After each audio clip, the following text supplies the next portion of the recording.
Saraswati high school Adigaon YouTube channel में आप सभी विद्यार्थियों का स्वागत है। आज हम आपके लिए कक्षा सप्तम में विषय विज्ञान पाठ 1 पाठों में पोषण लेकर आए हैं और मैं इसके बारे में आपको जानकारी दूंगा। भोजन ग्रहण करके उसे सभी अंगों तक पहुंचाकर ऊर्जा प्राप्त करने की क्रिया पोषण कहलाती है। पोषण 2 प्रकार के होते हैं। वे पौधे जो अपना भोजन स्वयं बनाते हैं स्वपोषी कहलाते हैं, इन्हें उत्पादक भी कहते हैं। वे पौधे जो अपना भोजन बाहर से प्राप्त करते हैं विषमपोषी कहलाते हैं। इनमें प्रकाश संश्लेषण नहीं होता, इन्हें उपभोक्ता भी कहते हैं। अभ्यास का पहला प्रश्न, जीवों को खाद्य की आवश्यकता क्यों होती है? जीवों को अपनी वृद्धि एवं रखरखाव के शरीर के रखरखाव के लिए खाद्य की आवश्यकता होती है।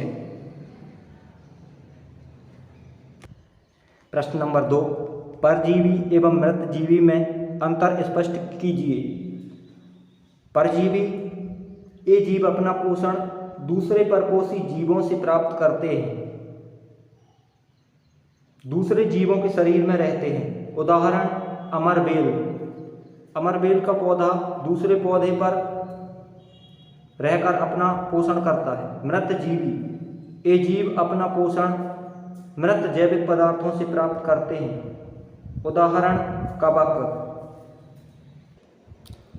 प्रश्न नंबर 3, आप पत्ती में मंड स्टार्च की उपस्थिति का परीक्षण कैसे करेंगे?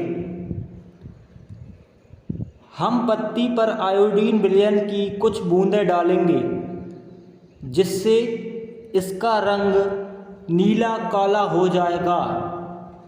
यह नीला काला रंग पत्ती में मंड कोष्ठक स्टार्च की उपस्थिति को दर्शाता है। प्रश्न नंबर 4, हरे पादप में खाद्य संश्लेषण प्रक्रम का संक्षिप्त विवरण दीजिए। पादपों की पत्तियों में क्लोरोफिल युक्त कोशिकाएं सूर्य के प्रकाश की उपस्थिति में वायु से कार्बन डाइऑक्साइड एवं भूमि से जल लेकर कार्बोहाइड्रेट का निर्माण या कार्बोहाइड्रेट का संश्लेषण करती हैं। इसे प्रकाश संश्लेषण कहते हैं। पादपों में खाद्य संश्लेषण का मतलब है पादपों में भोजन का निर्माण। प्रश्न नंबर 5, किसी प्रवाह चित्र की सहायता से दर्शाइए कि पादप भोजन के मूलभूत स्रोत हैं। मतलब खाद्य श्रृंखला दर्शाना है। पेड़ पौधे को हिरण खाते हैं, हिरण को शेर खाते हैं। इसी प्रकार घास को कीट खाते हैं, कीट को मेंढक, मेंढक को सांप खाते हैं और सांप को बाज खाते हैं। इस प्रकार खाद्य श्रृंखला सभी को बनाना है। प्रश्न नंबर 6, रिक्त स्थान की पूर्ति कीजिए। का नंबर, क्योंकि हरे पादप अपना भोजन स्वयं बनाते हैं इसलिए इन्हें खालिस्तान कहते हैं। खालिस्तान में आएगा स्वपोषी। नंबर खा, पादपों द्वारा संश्लेषित खाद्य का भंडारण खालिस्तान के रूप में किया जाता है तो मंड के रूप में किया जाता है।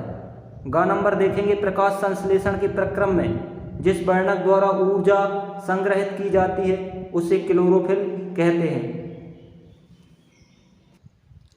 प्रश्न नंबर 7, का नंबर, पीत दुर्बल तने वाला परजीवी पादप अमरबेल।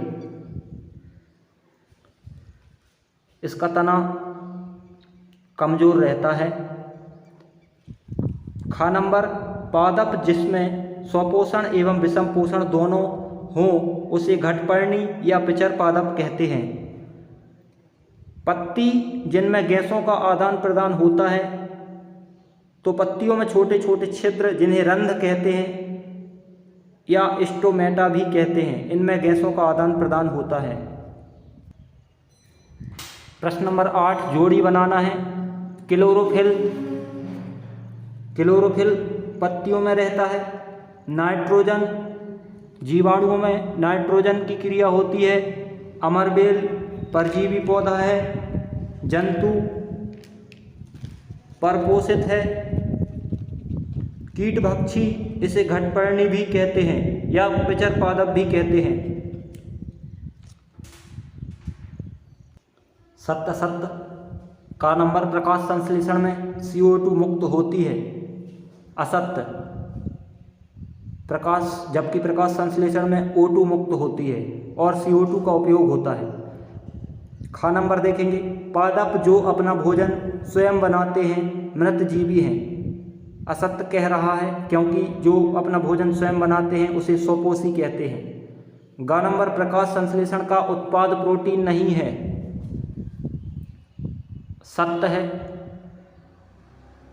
घा नंबर, प्रकाश संश्लेषण में सौर ऊर्जा का रासायनिक ऊर्जा में रूपांतरण होता है। सत्य, प्रकाश ऊर्जा रासायनिक ऊर्जा में परिवर्तित हो जाती है।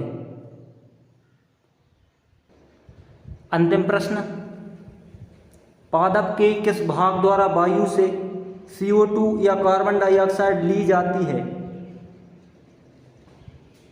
रंध्र अर्थात पत्तियों के छोटे छिद्र। वायुमंडल से जिस भाग द्वारा पादप कार्बन डाइऑक्साइड प्राप्त करते हैं वह है पत्तियां। तो पाठ 1 पादपों में पोषण का अभ्यास समाप्त हुआ। इसके बाद पाठ 2 का कोर्स जल्द ही आपको उपलब्ध कराया जाएगा। सभी विद्यार्थी पाठ 1 कोर्स कॉपी में नोट करें और अभ्यास में दिए गए प्रश्न को याद करें। धन्यवाद।